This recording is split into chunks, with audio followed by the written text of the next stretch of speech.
Well, what's up again there, guys? Brian here, the Three Topics Gamer, here to share with you another one of my awesome worst to best ranking videos. This time I'll be doing my ranking of the 10 theatrical Christopher Nolan films that have come out, and as voted on from you guys from the poll in terms of the type of style that you want this video to be done in, you guys voted for a much more traditional style, so that is what we are going to do for this video. Now, before I get into my ranking of the 10 theatrical Christopher Nolan films, if you happen to enjoy this video by the end, do not forget to give this video a thumbs up and press the subscribe button if you happen to see more content like this either in the past or moving forward. Now, before I get into my ranking, I would just like to give you a little bit of backstory. Christopher Nolan is my favorite director of all time. He has been that way since about 2006, and I can openly say that had this been a tier list style video, that this man has never made a bad film. He has never made an okay film. He has never made a good film. He has made nothing but great to amazing films. So the ranking would have been nothing but A's and B's, with the lowest ranking for any Christopher Nolan movie that I've ever given being a standard B. So this is going to be a very, very positive list. I have very few complaints about some of these films. But jumping right into the lowest and my least favorite Christopher Nolan film as of right now is not going to surprise some people. It might surprise some people, but it is unfortunately going to have to go to his most recent film, and that is Tenet. Tenet is going to be ranked number 10 on my list. Now, here's the thing. The thing about Tenet is this. This is still a great film, and from a filmmaker's point of view, this is undoubtedly his most impressive film to date. No question about it.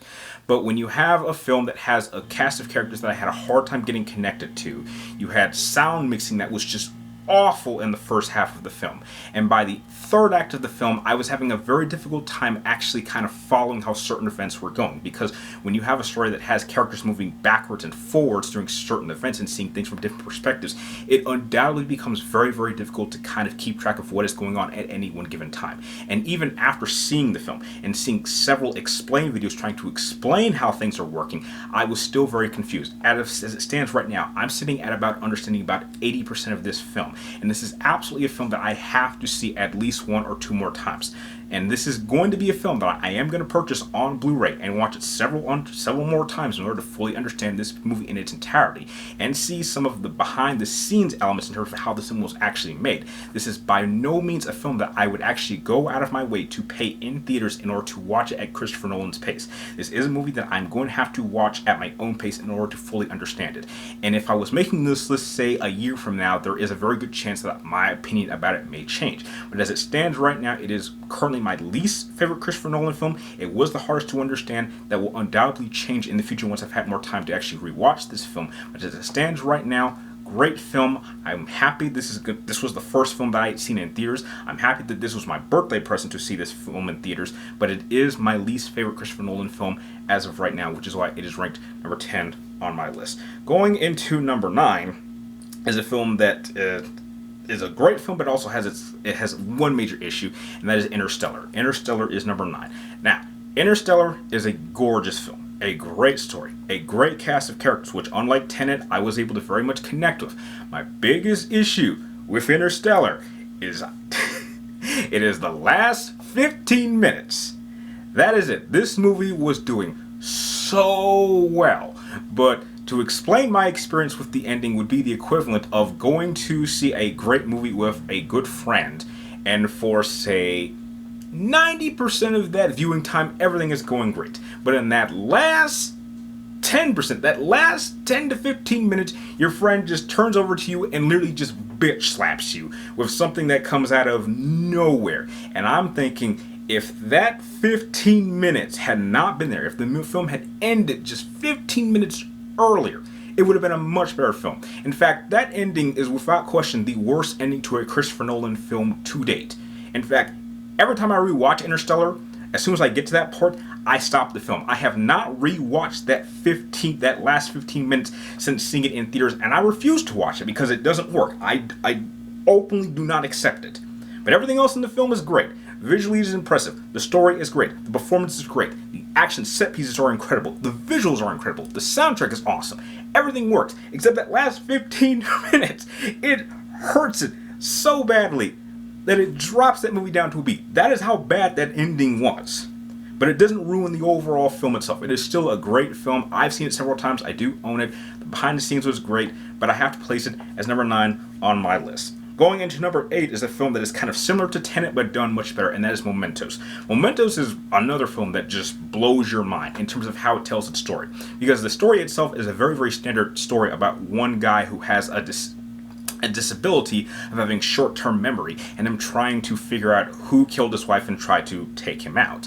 And I think that Christopher Nolan's style of telling his story kind of in like different in a strange order will throw some people off at first, but once you see the film in its entirety and then you kind of understand how everything plays out, that's when you kind of have that aha moment. And that is what Christopher Nolan does very, very well with his films. And unlike Tenet, he has a different kind of, he does something with the film in terms of its color scheme that makes it easier to understand what is happening in the present and what has happened in the past. And once those two elements converge, everything plays out, everything works out. It is a great story. If you haven't seen Mementos, I would highly recommend you check it out. It is probably a much better version of Tenet in terms of understanding how to tell a story that is happening at two different time periods for one specific character. So that is where I would place Mementos at number 8. Number 7 on my list has to go to The Dark Knight Rises.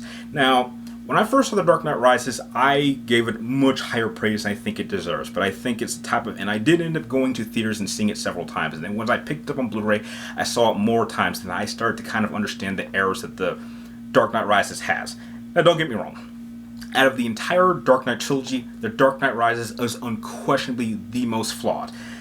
But I think that's something some of us should have expected, because there are several comic book related trilogies that have that kind of pattern, in which the first one is great, the second one is even better, but when you get to that third film, it just can't quite eclipse the second one. That is very, very difficult to do, and I think to expect it from Christopher Nolan was maybe a little too high of a task for even him to pull off. But I still think that The Dark Knight Rises is still a great film. I've seen it several times. Despite its flaws, I still enjoy watching it. It has great cinematography, it has great storytelling at times, it has great characters to follow, it has a great character arc, especially for Bruce Wayne, and I think that for such a great trilogy, I actually accept the ending. This is a solid conclusion to a great lineup of Batman films, and that's why I accept it for what it is, despite its flaws. I still had a fun time with it, and that's why I would place it 7th on my list. Going into number 6 is Dunkirk. Now, Dunkirk for me stands out because it is probably the only film that is not character driven.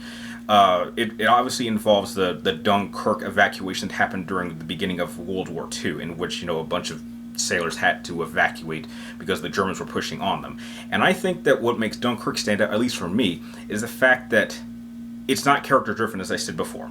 It focuses on 3 different perspectives about this one situation. The situation is the star of this film, and it's handled amazingly. And the fact that World War II is really my favorite war in order to go over, so the fact that Christopher Nolan decided to do a World War II film was just like an instant win for me. You have a story that's being told from a soldier's point of view, you have a story that's being told from a pilot's point of view, and you have a story that is being told from a civilian's point of view. If any one of those characters were to have died, it doesn't affect what is actually going on in the big picture, and I like that about this particular film. And I think seeing it in those different perspectives and seeing them all kind of converge to one key moment is something that Nolan does very, very well in a lot of his films. And to have that aha moment and also get a little bit of inspiration in terms of the amount of just the amount of courage that it took for that one situation, because these allies were in a very, very bad spot, and heck, if they had been wiped out, things would have played out very, very different. And I really like that Christopher Nolan took a much more practical approach. I mean, if had this been done by any other filmmakers,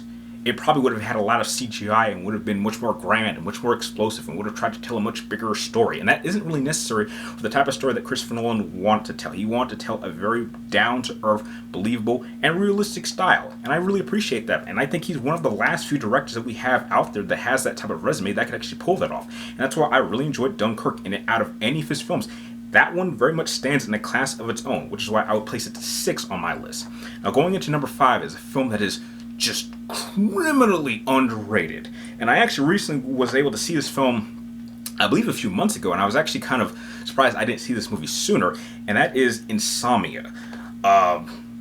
This is another film like Dunkirk that really stands out that a lot of people don't really talk about. And it stars Al Pacino and Robin Williams in what is perhaps my favorite dramatic performance of his. I mean, growing up with Robin Williams, I'm used to seeing him in a comedic role, but he's did a lot of dramatic roles, and out of all of them, this is the one I enjoy the most. Now, without going into any spoilers, because I really want people to see this film, Insomniac follows a standard mystery crime in which Al Pacino plays as a LAPD cop who comes to Alaska in order to solve a murder.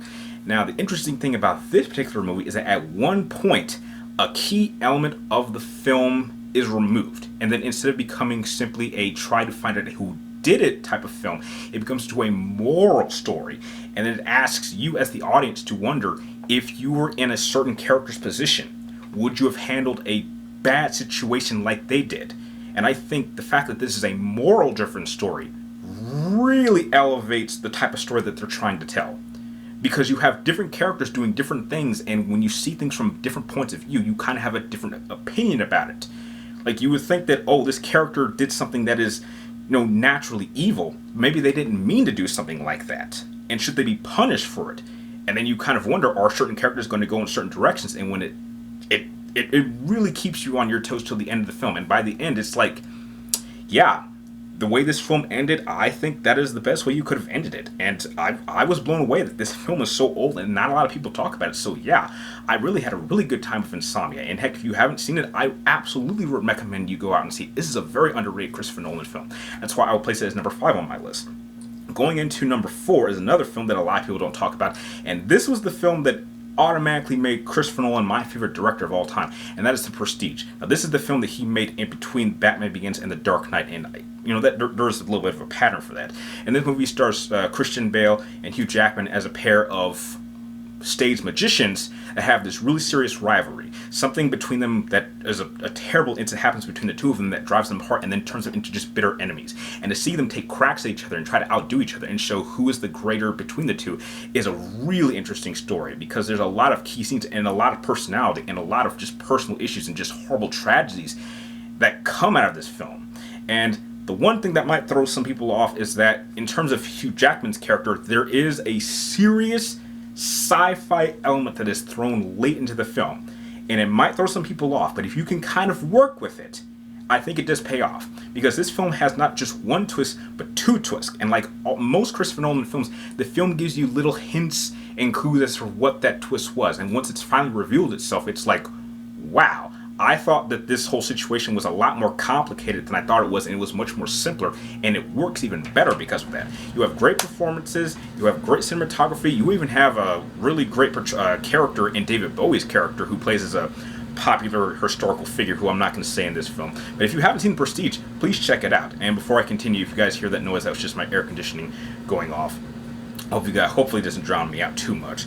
Going into number 3 is Batman Begins. Batman Begins, great origin story. I would even go as far as to say it's probably the best Batman origin story film to date. In fact, it's so good that moving forward, I don't ever need to see another director try to tell the origins of Batman ever again. From this point on, just if you want to make a quick mention of what happened to Bruce Wayne, because that story has been told 100 times, go right ahead, but just go right into him already being Batman and doing his thing. And I think that's what Matt Reeves' Batman is going to do. And if they go in that direction, which it looks like they were going to do, then it's going to be off to a great point. But I think that casting Christopher Bale was a great choice for Batman. I think he knocks it out of the park. I think taking a much more grounded and realistic tone really just changed the whole genre of comic book films. After this, a lot of films would try to take this much more realistic tone, apart from Marvel, which still tries to be much more like comic book films instead of just being much more grounded.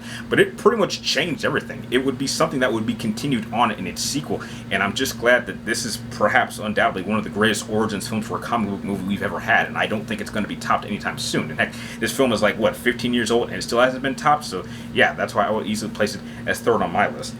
But going on to number 2 on my list has to go up to its follow-up, and that is The Dark Knight. The Dark Knight is undoubtedly is my favorite comic book movie of all time.